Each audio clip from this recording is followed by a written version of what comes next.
Test की जो permission जो जंतर मंतर थाने से ली गई थी वो बीजेपी लीडर तीर्थ राणा और बीजेपी लीडर बबीता फोगाट ने जो वो परमिशन ली थी। लेकिन मैं बता रहा हूँ कि खिलाड़ी की जो न्याय की लड़ाई है मैं उसमें खिलाड़ियों के साथ हूँ, पहले भी था और आज भी। सभी को नमस्कार।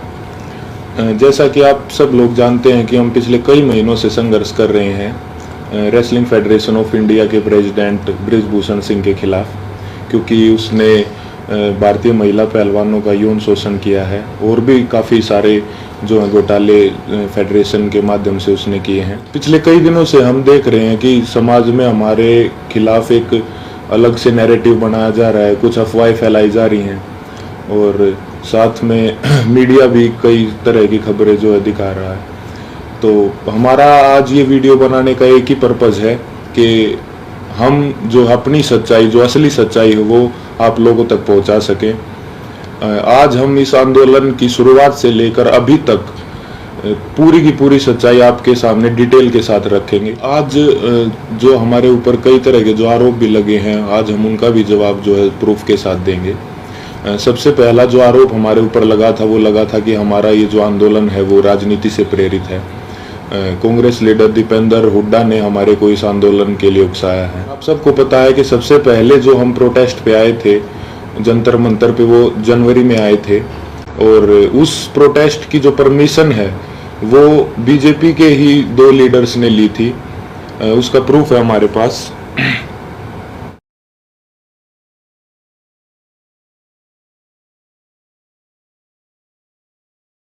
प्रोटेस्ट की जो परमिशन जो जंतर मंतर थाने से ली गई थी वो बीजेपी लीडर तीर्थ राणा और बीजेपी लीडर बबीता फोगाट ने जो वो परमिशन ली थी, जिसका प्रूफ भी अभी हमने आपको दिखाया। तो ये कैसे हो सकता है कि ये आंदोलन जो है वो कांग्रेस ने करवाया? गारंटी के साथ बोल सकते हैं कि 90% जो कुश्ती से जुड़े लोग हैं, चाहे वो पहलवान हो या कुश्ती से जुड़े हमारे कोचेस हों, उन सबको जो है ये पता था कि 10-12 साल से जो इस तरह की छेड़छाड़ जो महिलाओं के साथ जो है हो रही है या उन किसी और कुछ लोगों ने देखा भी था, जिसका प्रूफ मीडिया में कुछ कोचेज ने दिया है। कई लोग जो है इसके खिलाफ आवाज़ उठाना भी चाहते थे, लेकिन हमारी जो रेसलिंग कम्युनिटी है उसमें एकता की कमी थी। अगर किसी ने जो सिंगल अगर ये आवाज़ उठाने का फैसला भी किया तो वो बात जो है रेसलिंग जो है फेडरेशन के प्रेसिडेंट तक पहुंच जाती थी और उस आदमी के कैरियर में दिक्कत आना स्टार्ट हो जाती थी। लगातार और बार बार हमने सभी को बताया है कि जो हमारी लड़ाई वो सरकार के खिलाफ नहीं है, हमारी लड़ाई जो है रेसलिंग फेडरेशन के प्रेसिडेंट के खिलाफ है, क्योंकि जो भी शोषण उसने किया है, जो भी रेसलिंग के लिए गलत किया है, वो उसने फेडरेशन के पद पर बने रहते हुए किया है। और हमारे ऊपर दूसरा आरोप ये भी था कि हम इतने टाइम तक चुप क्यों थे। तो इसके कई कारण हैं। सबसे पहले तो एकता की बहुत कमी थी, एक साथ कभी हम हो ही नहीं पाए। और इसका दूसरा कारण तो आप समझ ही सकते हैं कि माइनर जो लड़की जिसने 161 के बयान दिए, फिर 164 के, उसके कई दिन बाद जो है उसने अपने बयान बदले, क्योंकि उसके परिवार को डराया गया, धमकाया गया। तो सिंगल आवाज़ उठा भी कैसे सकते थे। कुश्ती में आने वाले सभी खिलाड़ी बहुत ही गरीब परिवार से होते हैं, उनमें हिम्मत नहीं होती वो इतनी बड़ी व्यवस्था और इतने पावरफुल आदमी के खिलाफ आवाज़ उठा सके। और वो सब आप लोगों ने महसूस भी कर लिया होगा कि इंडिया के टॉप रेसलर्स ने मिलकर आवाज़ उठाई और उसके बावजूद भी उन्हें किन किन हालातों से गुजरना पड़ा। बबीता की भूमिका थी हमें बिठाने के लिए। देखो, खिलाड़ी देश की शान है और खिलाड़ियों का मान सम्मान भारतीय जनता पार्टी कर रही है और मैं भी खिलाड़ियों के मान सम्मान में जो खिलाड़ियों ने जो बात रखी तो मैं खिलाड़ियों के साथ पहले भी था और आज भी। जो हरिद्वार में जो प्रकरण हुआ उसको लेकर मेडल बहाने गए थे, उसको क्या कहोगे?